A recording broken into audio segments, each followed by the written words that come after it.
Well, it was a nice day outside, now it's just a disagreeable mess. Look at this crap. Another piece of sad commentary. It's only about 3 o'clock in the afternoon, and already I have pretty much no sunlight to work with. Kinda sucks. And speaking of sucking, I'm probably going to offend somebody in the comments by saying what I'm about to say about the net burst architecture and the Pentium 4. I'm also probably going to offend somebody because I'm going to use some swear words to describe exactly what I think about this particular system and its architecture. But let's just not even cut to the chase. Let's not even sugarcoat it. Let's just be completely blunt. This thing is a piece of shit. This is one of those Prosys Pentium 4 boxes. Most of these were actually socket 775, so they had a redeeming feature as being one of some of the later Pentium 4 systems, but this is a socket 478, so this has absolutely no redeeming features whatsoever. If I remember right, this thing's only got like a 2.4 GHz Pentium 4, maybe a 2.8 at best. But it's socket 478. And the simple fact of the matter is, these things are decent for dedicated tasks, like network-attached storage appliances, or stream encoder computers, if you want to have a really low bitrate stream, or even some other various dedicated tasks. But as anything approaching a daily driver for watching YouTube or anything like that, forget about it. I had my Dell Optiplex GX280 out earlier, and that's a socket 775 system, and it couldn't even watch YouTube at all. No kidding. So, yeah, really not all that good. It looks like I actually don't even have enough light to do this. So I'm going to have to turn the lights on. It's kind of sad. It's already 3 o'clock. Continuing my depressing and sorry outlook on this thing, I had 2 of these, and this is the only one of the 2 that happened to work. These things, because Pentium 4 equipment, pretty much anything from that time period, has bad, defective capacitors, and they go bad. So the boards go bad in these. I rarely, if ever, find any of these that are still working anymore. So really, they're not worth anything. The cases are nice. Actually, the cases are really nice. Good quality metal. I mean, they don't look very nice anymore, but good quality metal. Nice drive cage. No stupid toolless brackets to screw around with. It does have a toolless bracket. We'll see that in just a second. But it actually works on these, unlike some other systems. And it doesn't have one of those little things on the back, those ridiculous tinfoil cases all have. It's a fairly decent case, but that's pretty much the only thing that's really worth anything in these anymore. Let me go ahead and pop the cover. It's got a semi-toolless system on the back. You could remove these little screws, which are special. I think, yeah, they're fine thread, special fine thread screws, but they're standard-ish PC screws. These just slide up and out, and then the cover slides off, assuming you can actually do it with one hand. Sometimes you can, sometimes you can't. Yes, this one is going to be disagreeable. I'll put it on its side here. Maybe it'll fall on its side. Hopefully I won't bust my keyboard. Wow. This thing is like Fort Knox. There we go. I told you this thing worked. If you look at the motherboard, you'll wonder how that's even possible. Look at these capacitors. All of the non-solid caps in the voltage regulator are blown. And I'd wager to bet that even though I don't think any of the other caps are blown, they don't look too bad, really, all things considered. I bet 50 to 90% of them are out of tolerance, because they're probably all junk. That's usually what you end up getting with these. I thought this one wasn't going to work when I bought it, when I came across my desk. But all it turned out to be wrong with it was it had inappropriate memory installed in it. There was 3 sticks of RAM. One of them was some random, cheap, no-name garbage. Yeah, I pulled that out and everything worked just fine after that. So, there you go, I guess. The one very interesting thing I'm going to point out, you may have seen this. This little thing right here goes to some wires. Goes to this over here. Yeah, that's right. The system's been booby-trapped. phone home, somebody opens it. We used to have a real problem with people stealing things out of computers. They'd bring screwdrivers in and they'd go to town on these things. It really makes you wonder why anybody would bother to do that. The great risk of being caught. But nevertheless, this thing actually has what looks like 2 hard drive bays, which is kind of sad for a full ATX system. At least one of this stature. You can see it's got, what is that, 6 slots? 5 PCI and an AGP slot. At least it's got a lock for the AGP card. What is this? ATI Sapphire. Does it actually say what it is on it? Radeon 9600 XT. I remember when that used to be something. It isn't anymore. It's really too bad. But I've sold this case, so all this junk is pretty much going to be coming out of here, but I figure you might as well look at it while I'm in here. Maybe we'll even see if this booby trap does anything interesting. I don't know, what is this power supply? 250 watts.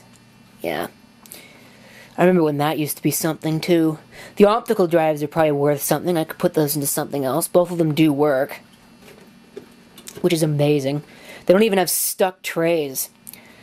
80 gigabyte hard drive, 200 gigabyte hard drive. I don't know what they are. I didn't investigate it. All I know is their sizes.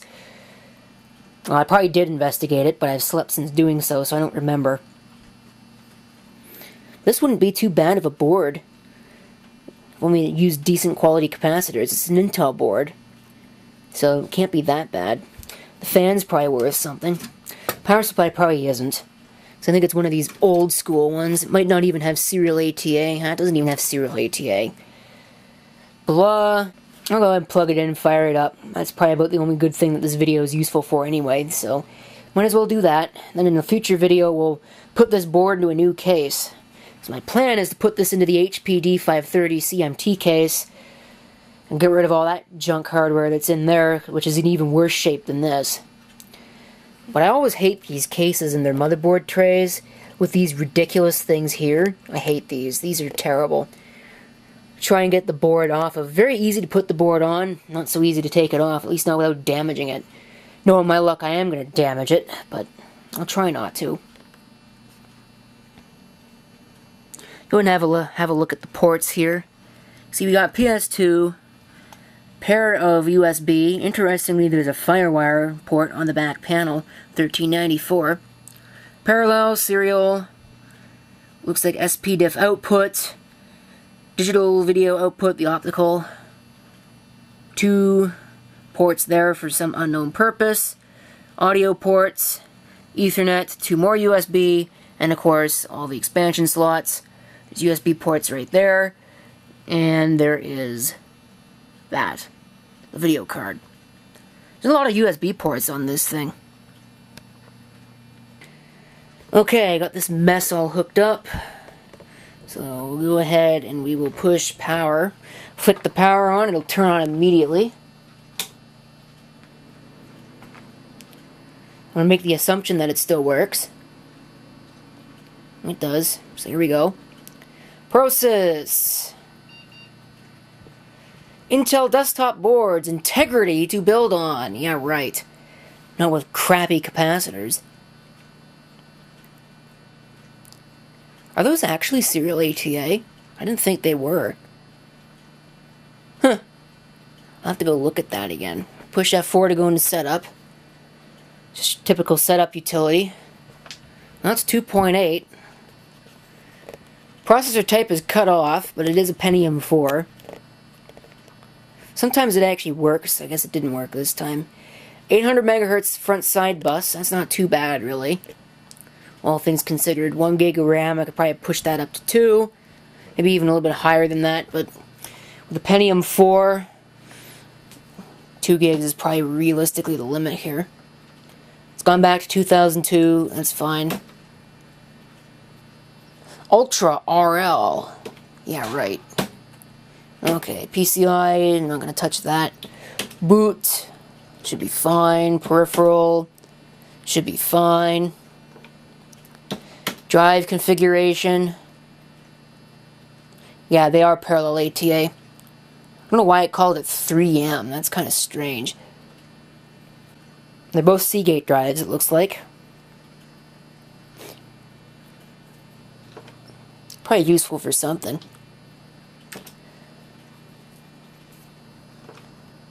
It does have a floppy drive. You can view the event log. Not much to look at. Video. Of course, it doesn't have onboard video. Full speed. What options do we get? Full speed and high speed. I never really understood what the difference was. I'm sure there is a difference, and somebody's pointing it out in the comments right now, calling me a moron. Okay. I don't remember all the details. Fan control. Hardware monitor. Let's open that up. Have a look. Now, it's not too bad, really. All things considered. The voltages look okay. The 1.5 is a little low, and so is the 12, but whatever. They're not disastrously out of spec or anything like that.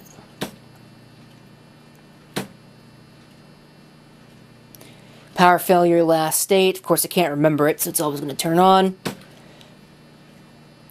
When I actually go to set up this system, I'm going to take the battery out of the HP D530. Then we'll save changes. I don't have a lot of tape space left, about 10 minutes. I'm not going to spend too much more time on this. It's not really worth spending too much more time on. We'll go ahead and boot it up for you. It's just running Windows XP. I don't know why this camera looks like it's so close. It really isn't that close. I guess you just have to take my word for it. There you go. It's trying to connect to the VMware VDI, and of course it fails. So you can't connect to it because it can't find it. It is hooked up to the network. Probably wasn't a good idea to hook that up to my network. And of course Windows is being trashed like it usually is. So I don't have my keyboard or anything. Oh, look at that. Antivirus software might not be installed. Isn't that nice? Do I at least have my keyboard and mouse now? Yes. Alright. Get out of here. Shut up. No, keyboard's installing now. Yeah, this is pretty much completely cut down. There's nothing on here at all. You can still run programs. So it's not like it's totally locked down or anything like that. Pentium 4 2.8, 1 GB of RAM. It's not really much else worth looking at hardware-wise. We'll go ahead and look at the device manager. Audio is not installed, whatever. 2 disk drives are seen. Radeon 9600, well, I was right on that. At least the sticker is somewhat correct. Apparently it's only seeing one of the optical drives. I guess they're probably jumpered completely inappropriately. Or one of them's disabled in the BIOS. I'll have to go check on that. Plug and play monitor. Intel Pro 100. It's not even gigabit. Wow, that's terrible. It is hyper-threaded at least. Alright, so we'll go ahead and we'll turn that off. In fact, what I'm going to do, I'm going to reboot it.